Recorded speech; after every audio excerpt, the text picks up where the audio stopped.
just to talk a little bit about the rest of Ulysses.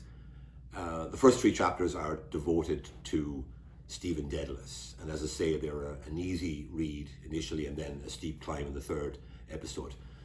For the following number of episodes, we are introduced to Leopold and Molly Bloom.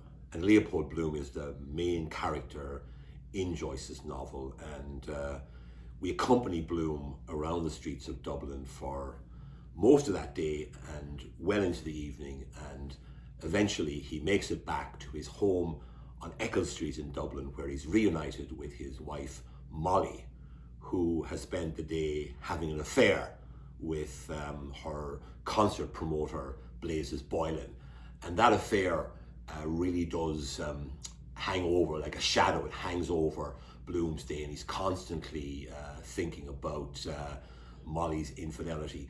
Bloom for me is an interesting character because okay, he's called after the hero of the Odyssey, Ulysses, but he's anything but heroic in the normal sense of that word, in that he's an unsuccessful advertising salesman. He doesn't seem to have too many close friends.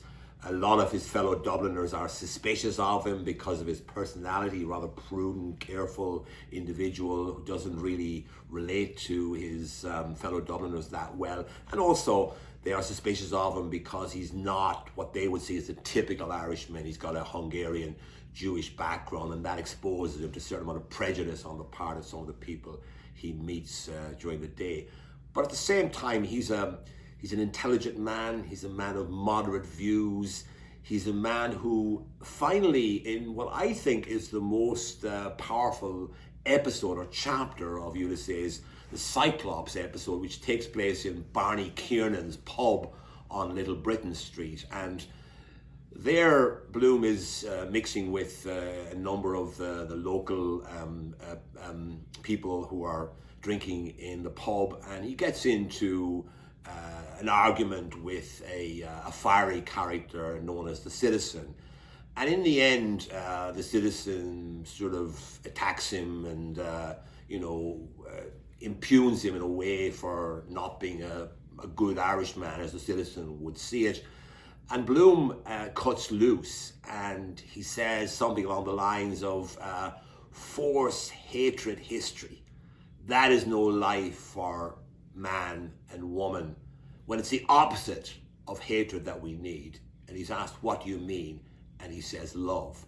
So you have Bloom as someone who is made by Joyce to stand up against what he sees as extreme views and challenge them and argue against force, hatred, and history as a driving force in life, and claim instead that the key thing for people, for men and women, is not hatred and force, but rather love. So Bloom is a very engaging and agreeable character, not a hero in the old-fashioned sense, the traditional sense of the word, but definitely someone who has navigated the life of early 20th century Dublin and makes his way back to his home in Ithaca, his home in Eccles Street, where he is reunited with Molly. And then the novel finishes with a 60-page dreamlike sequence in which Molly reviews her day, her relationship with her husband Leopold Bloom,